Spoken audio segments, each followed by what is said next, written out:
In terms of your homework packet, you can now do up at least to number 17. Okay, so should be able to get through 1 through 17 now should be done.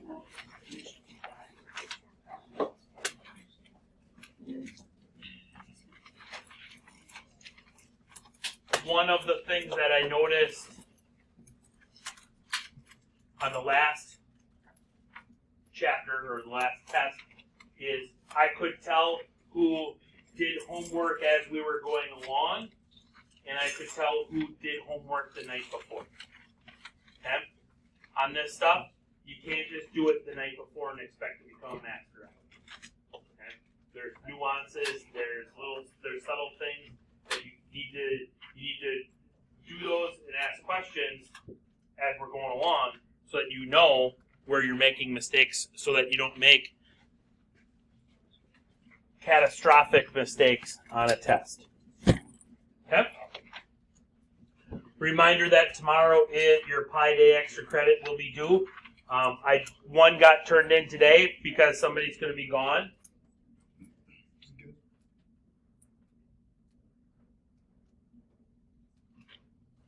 Stop living up to your nickname. Okay.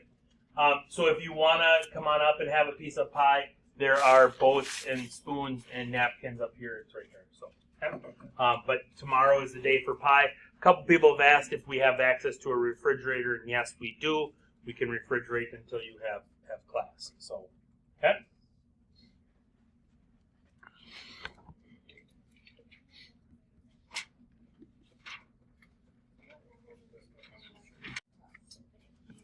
Okay. So to pick up where we left off yesterday, we talked about the magnitude of a vector is the square of the horizontal plus the square of the vertical.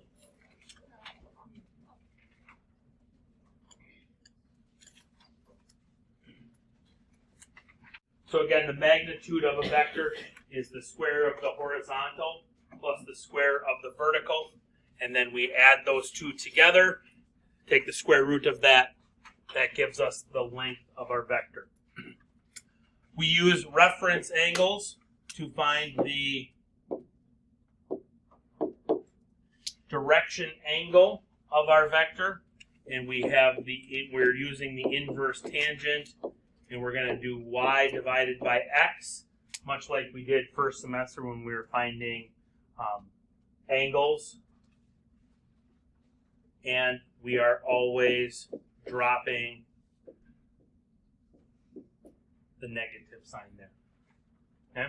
With that being a reference angle, then we have to remember that when we are in quadrant number 1, the reference angle is our direction angle. When we're in quadrant number 2, the direction angle is 180 degrees minus our reference angle. When we're in quadrant number 3, our direction angle is 180 degrees plus our reference angle. And when we're in quadrant number 4, our direction angle is 360 degrees minus our reference angle. Okay? Those haven't changed since we learned them first semester. Those should be ingrained into your brain as to finding reference angles and all of that fun stuff. Okay? With that being said, I'd like to do number 6. Some of you might have done number 6 yesterday in class. I didn't get a chance to get to it. We're going to do number 6 starting right now. Okay? So we need to find the magnitude of u and the direction angle of u. So first off, we can find the magnitude of u by squaring the horizontal, squaring the vertical, and then taking the square root of that. Square of 1 is 1. square of negative square root of 3 is 3. 1 plus 3 is 4. The square root of 4 is 2. So the magnitude of u is 2. Finding my reference angle then.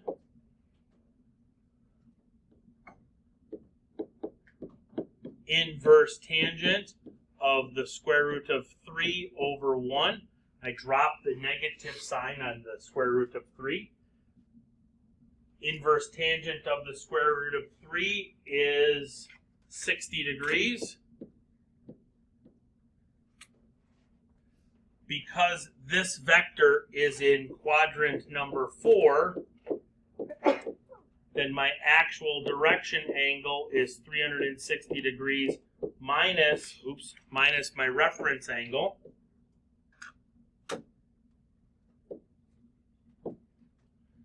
So that gives me a direction of u is 300 degrees. Agree with that?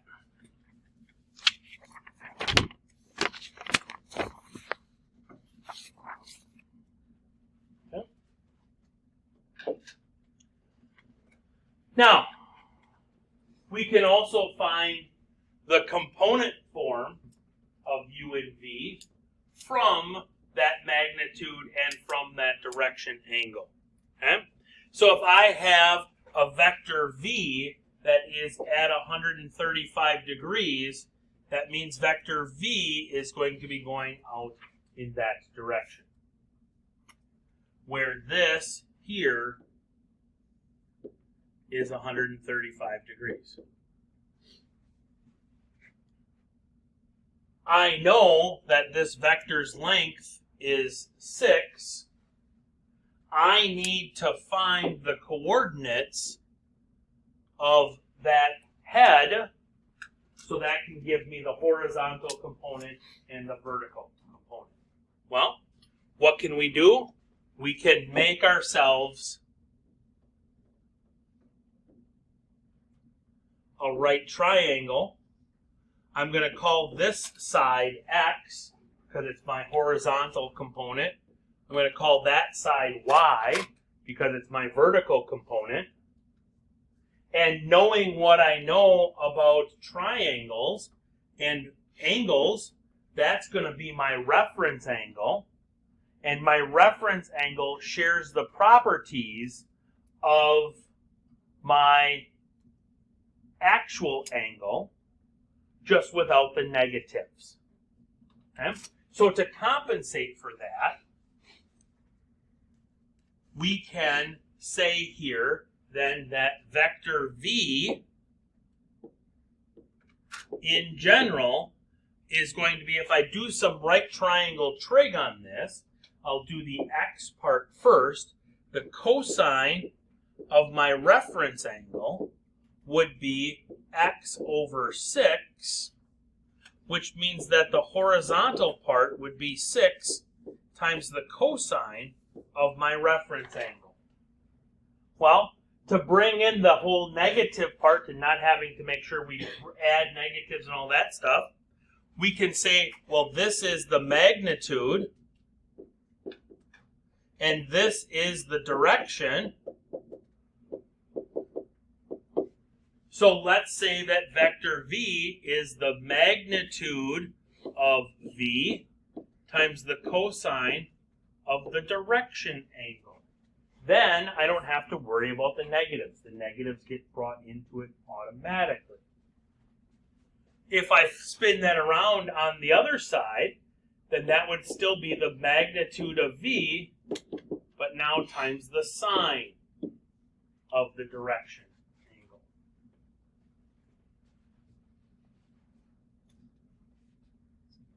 So if I'm actually looking for vector v, then this would be 6 is my magnitude times the cosine of my direction angle is 135 degrees.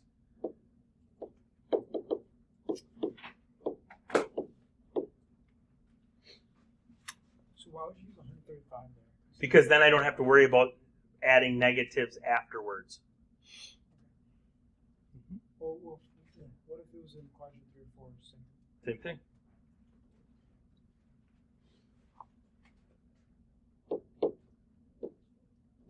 Cosine at 135 degrees, anyone?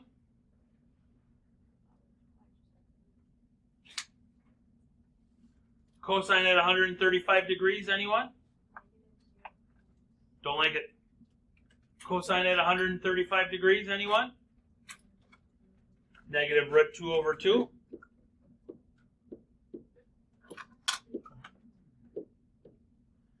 Sine at 135 degrees, anyone?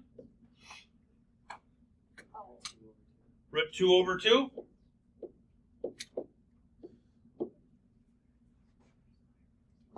So vector v here is going to be negative 3 square roots of 2, comma 3 square roots of 2.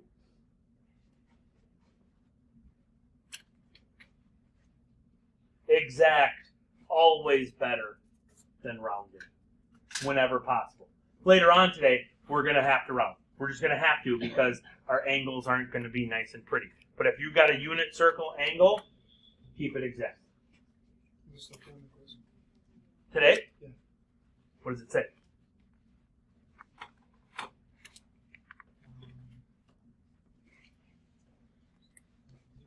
Try this one.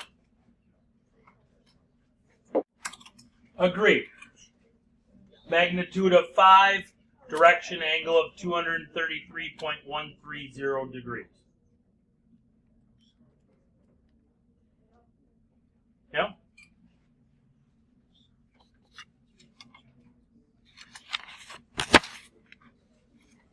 Let's talk unit vectors now. A unit vector is a vector that has a length of 1.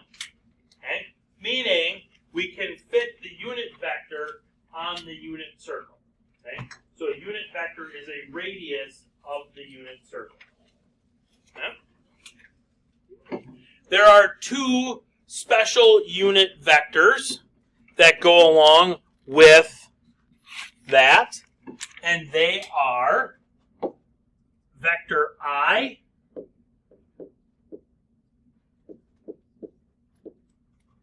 which is the vector 1, 0. It has a magnitude of 1, making it a unit vector. What makes it special is it is the vector going straight out to the right, so it has a direction angle of 0. Okay. Second special unit vector is vector J.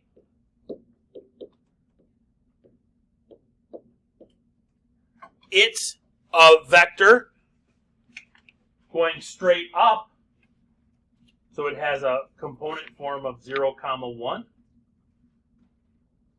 Direction angle of 90 degrees. Okay. Special unit vectors allow us to express any vector in the form known in math circles everywhere as a vector written as a linear combination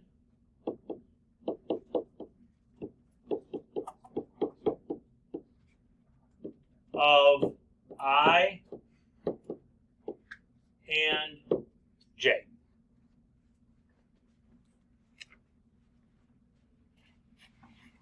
So if I have vector -3, -4, okay, what I can really do with that is I could break that up as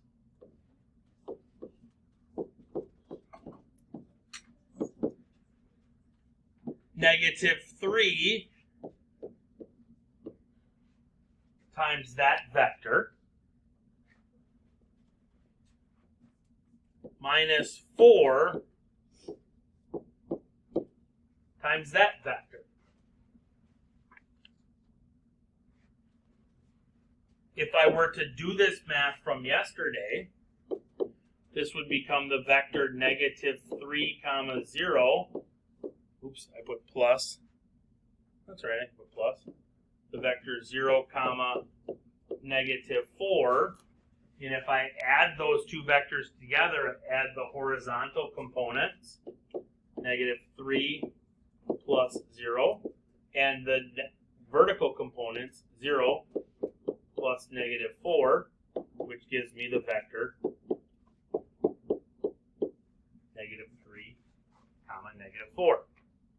But because this right here is my vector I, and this right here is my vector j, I can also write this as -3i minus 4j.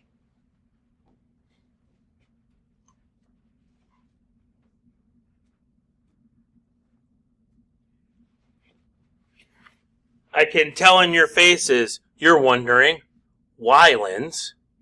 Why? Truthfully, math people hate writing the vector signs. So you can write this. This is a vector.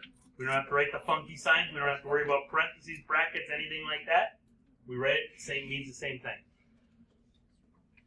Okay? Just another way of writing it so that we don't have to get around that. Okay? What if we had -17, 8? What would that vector be in I and j form?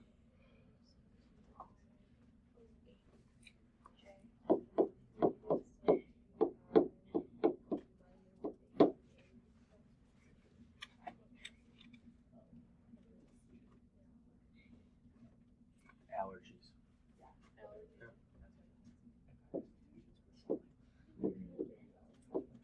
What about 6, 8 in I and j form? 6i plus 8j?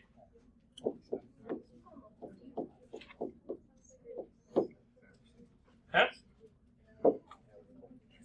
So in general now, this is a box that you have in the middle of your paper, and it's boxed for a reason. You need to know every aspect of this box. Okay? So the horizontal component of a vector is the magnitude, and we went with the magnitude of that vector times the cosine of that vector's direction angle. The vertical component of that vector is the magnitude of that vector times the sine of that direction angle.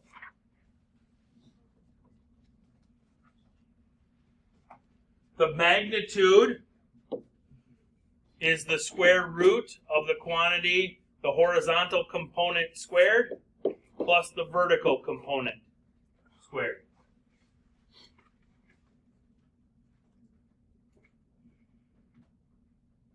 And the reference angle for that is the inverse tangent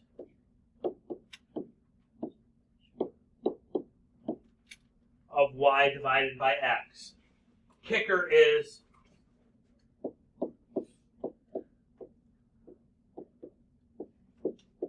we drop negative signs. From there then, with the reference angle, then you got to go to whichever quadrant your vector is in. Okay?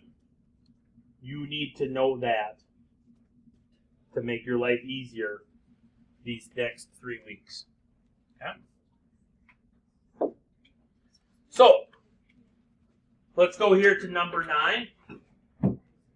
Magnitude of u is 2.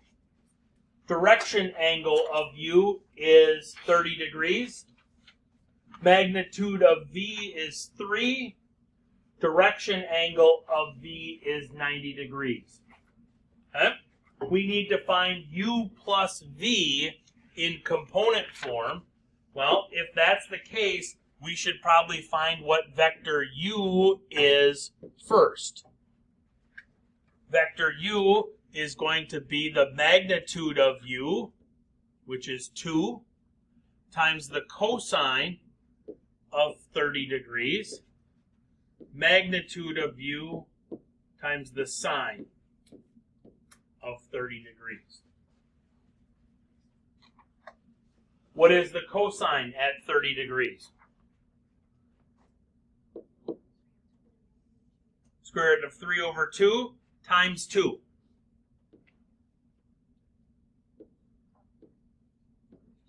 Just the square root of 3. Sine at 30 degrees. Sine at 30. 1/2 times 2. 1. So there's vector u. Now let's find vector v.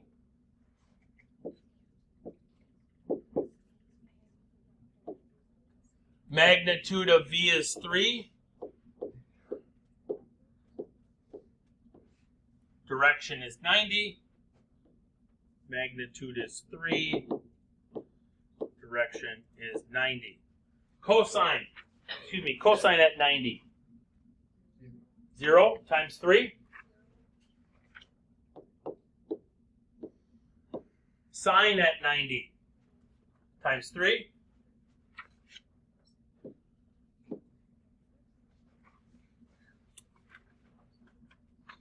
So what is vector u plus vector v?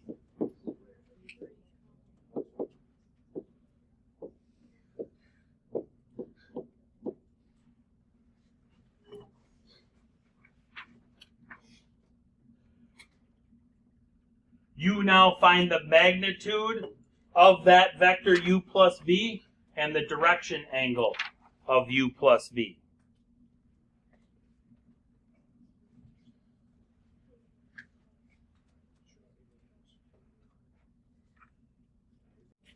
Agree?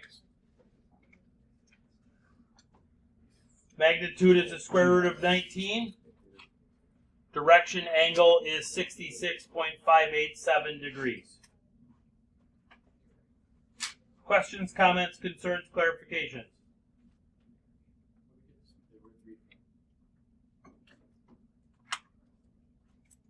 From the u plus v? Like this square root of 3 right here?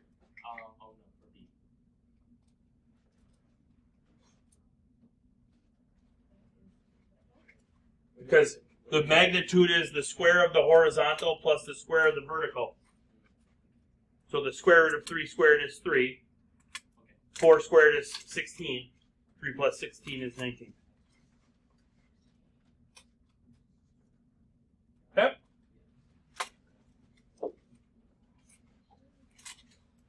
Go for it.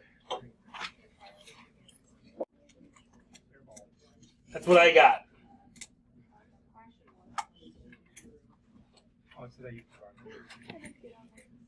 Agree?